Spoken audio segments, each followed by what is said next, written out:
Muzeyi tukwaniriza obulamu bugamba butya? Obulamu busuku. Waggulu w'obusuku. Amina. Obadde mu ttaamu nnyo we twogedde ku nsonga y'abannamu okuba nti balikola association mwe muli mu kuzannya mizannyo. Kubanga okuzannya emizannyo gwe mulimu gwaffe, that's number one. Number two, wali okukola association twavaawo kubanga tweyangidde tuli under Theatrical Association of Uganda. Kati ate bwe tugamba nti tudde naffe ate mabega kukola association nga tuleedde weeri tuba tutya n'obuto leero tuluma. Mwe lwaki temwegatta under federation because mwali mubaddeko ne federation? Federation yaffe weeri. Naye ate ffe surprisingly ebyakolebwa eggulu tubadde tubiwulira nga bikyali omuzinzi.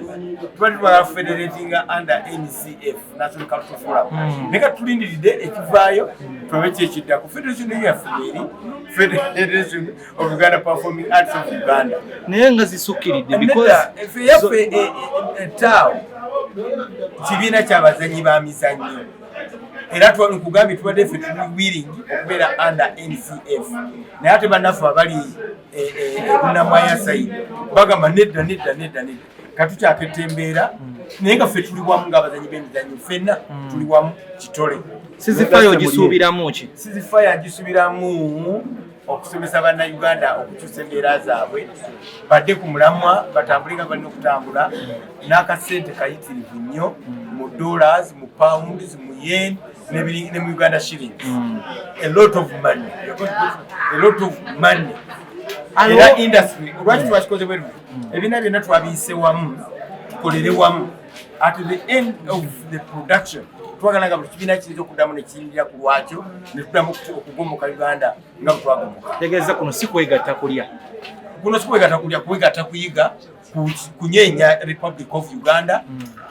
Ate bwe tunyeenya n'emiyembe tunyeenya emiti egiriko emiyembe gitugwire ate abantu bayige bibadde babuddeko. Bw'obeera n'omusomesa nga Philip Luswata nga y'omu ku bawandiika naawe n'ojjanga ekintu kirimu oba olaba awandiika atya. Bw'obeera ne director nga Andrew Ben Kibuuka Katolo Bwama nga badirectinga oba obuuza nti adirectinga atya n'obuyiga. Bw'obeera ne team leader nga Charles James Ssenkubugge nga naawe olina ekibiina oba obiyiga kati neringa workshop. At the end of the day tujja kubanga tukola ekyo.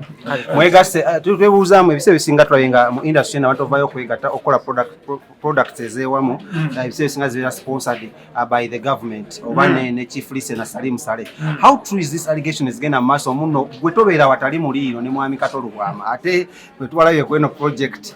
Nze ba artists bammanyi nze mpandika ebbaluwa ezifuna ssente.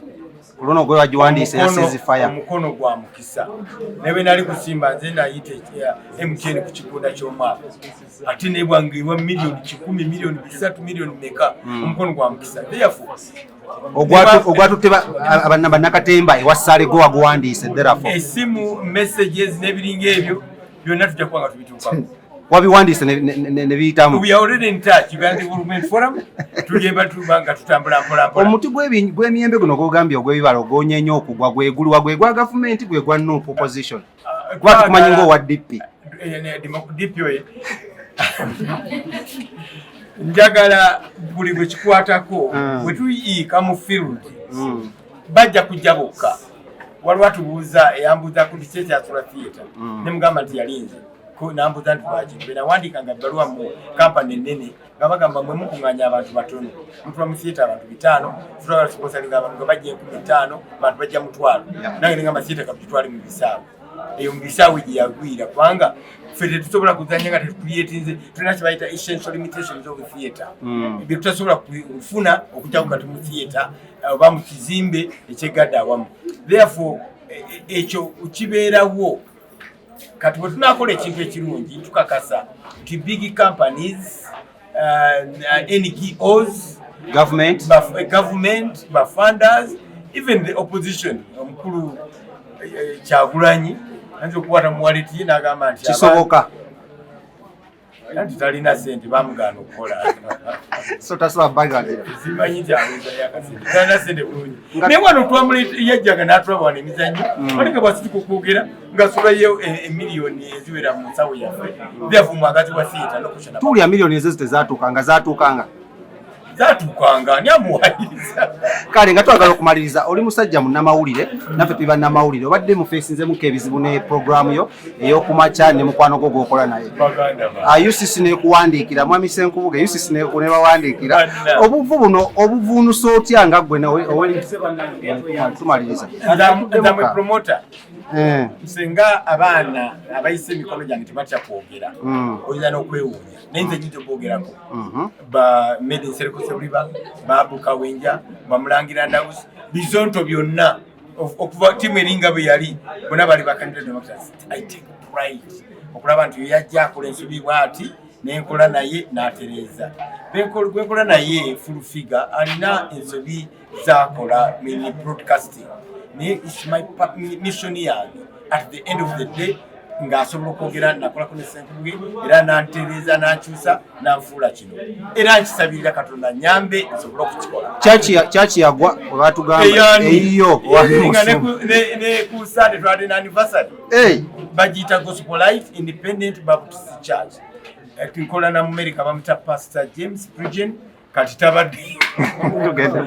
tabaddeewo naye akomawo this Sunday jangu ekansanga nze badde mbulira Oluzungu n'Oluganda n'ennimi zonna kale ceasefire kyanjawulo kikuluno state of the nation bagubaninga endala zesigala ceasefire tebajja gibaninga tugenda kuba beegendereza nnyo omanyi omuzannyi agaali amakula tebagumira abasinga balooza tuzannye waka mala kubanyonyola nti agaali amakula twali tuzannya military obote ne Paulo Kawanga simwogerera nebagamba aishua defu tugera kola ekintu kya magezi nnyo naye okusinga ennyo twagala the end of the day abalina beef eri Banauganda okugeza kati Museveni lwayogera atujuliza abachwezi tugenda mujjukiza n'Abaganda babadde okumala ebbanga ddene tebaba kuba amasasi tebajja tukuba amasasi nga gasusi nedda tebajja tukuba amasasi tukikola tactfully singa nali wakuba amasasi I'm an old man. I've been doing this for over and over and over again.